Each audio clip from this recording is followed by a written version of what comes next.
Hey guys, what is good? Derek here from Bomb Socks with more Bomb Bites, where we feast upon the words of Christ and we do it one bite at a time. So, just to back up a little bit yesterday, reminding you of why the quote unquote Mormons were hated so badly. I told you about the respect that they needed, the RESPECT. Refer back to the last episode for that. You look at the section heading of section 98, it goes through those very things in a different form. It talks about how the increased settlement of church members in Missouri troubled some of the other settlers who felt threatened by the saints' numbers, their political and economic influence, their cultural and religious differences. July 1833, a mob destroyed church property. We showed you that yesterday. They tarred and feathered 2 church members. Edward Partridge was, I think Edward Partridge gained celestial glory. He didn't pass away that time, but later on, kind of just the persecution and things, Edward never fully recovered from that. I think that was his calling and election made sure from those experiences there. They demanded the saints leave Jackson County, although some news of the problems in Missouri had no doubt reached the prophet in Kirtland, 900 miles away.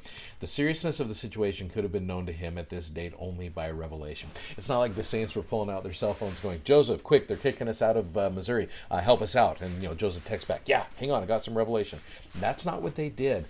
The news didn't travel, although the news traveled much quicker through the Lord through that. One of the things I want to show you here, as a member of the Church of Jesus Christ of Latter-day Saints, you are going to be persecuted. There's your warm fuzzy. It's going to happen. It's going to happen on certain levels, where it happens on internet message boards, whether it happens on social media, whether it happens in your face, whether it happens wherever you're living. It's going to happen. I just want to remind you of something today that I think will be pretty important to help you out there. First of all, let me backtrack to the Sermon on the Mount with Jesus' teachings in Matthew chapter 5. Go to verses 10 through 12. And it says, "Blessed are they which are persecuted for righteousness' sake, for theirs is the kingdom of heaven." Again, this is not brand new to you, just a nice reminder. "Blessed are ye when men shall revile you and persecute you, and shall say all manner of evil against you falsely for my sake." And I love this. "Rejoice and be exceeding glad, for great is your reward in heaven. For so persecuted they the prophets which were before you." Now, to back this up a little bit, let me show you a little quote from Elder Holland that you'll appreciate. "We note that not only has the Savior suffered, in his case entirely innocently, but so have most of the prophets and other great men and women recorded in scriptures. The point is this: if you are having a bad day, you've got a lot of company. Very, very good company. The best company that has ever lived." Another quote that backs this up, Elder Larry Gibbons: "Opposition and persecution caused by your beliefs put you in the company of some of the best children of God who have ever lived on the earth. The Savior taught, if you were of the world would love his own. But because ye are not of the world, but I have chosen you out of the world, therefore the world hateth you. If they have persecuted me, they will also persecute you." So as you can see from this, persecution has been going on ever since the days of Jesus Christ. If you have those beliefs, if you believe in that truth, you're going to get persecuted for it.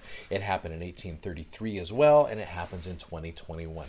If you're a member of the church, you're going to get made fun of at times. It's going to happen. So I want to have you look at this for a second. So what causes persecution among the saints today? Okay, and again, you should be. This can be something you can talk about as a family. You can journal, however you want to do it.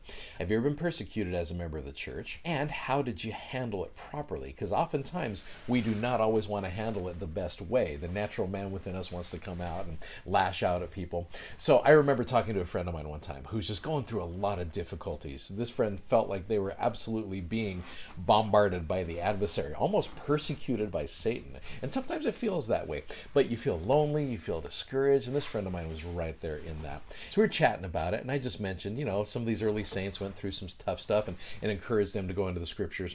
And what ended up happening is they ended up going into the scriptures, and they told me, there's like, I opened right up to section 98. And this friend of mine said verses 1 through 3 and verses 11 through 14 and verse 18. They said these verses absolutely helped them out. So what I'd like you to do is read through these verses, see if you can figure out how these verses could not only comfort and encourage the early saints who are in Jackson County, Missouri, who are being persecuted, but how could these verses also help a good friend of yours who's feeling lonely and discouraged from their own trials and their challenges.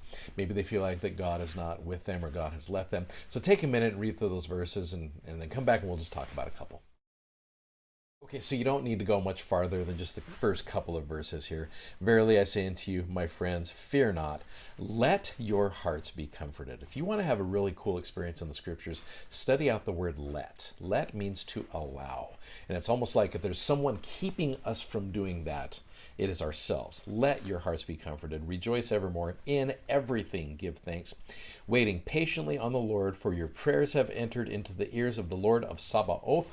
We have talked about that in previous episodes. The Lord of Sabaoth means the Lord of the armies of Israel, the hosts of heaven, that are recorded with this seal and testament. The Lord hath sworn and decreed that they shall be granted. Therefore, he giveth this promise unto you with an immutable covenant, which means this covenant is not able to be muted, that they shall be fulfilled, and all things wherewith you have been afflicted shall work together for your good and to my name's glory, saith the Lord. I don't know how that's going to happen. I wish I knew how some of these things that, you who are watching this episode that have been afflicted with so many different things, whether it is afflictions of health, afflictions of, trials of faith, family situations, whatever it is. I don't know how all of those things are going to work together for your good. I trust that they will. And sometimes that is good enough. Just knowing that God is in charge, he knows what he is doing, and that in the eternal scheme of things, you're going to be okay. I know that's hard right now, but he's going to take good care of you. So keep that trust in him and know that all things are going to work together for your good as we have faith and we express gratitude. You even go down to that verse 18 there. Let not your hearts be troubled, for in my Father's house are many mansions, and I have prepared a place for you. And where my Father and I am, there ye shall be also. There's just some great little verses there that might help you today. So anyway, I hope that helps you out. You guys are awesome. Thanks for watching. Thanks for subscribing. And thank you for sharing these messages. We appreciate it. Check out our amazing gospel-themed socks at bombsocks.com. You'll love them. You guys are great. Godspeed. We'll see you tomorrow. Bye-bye.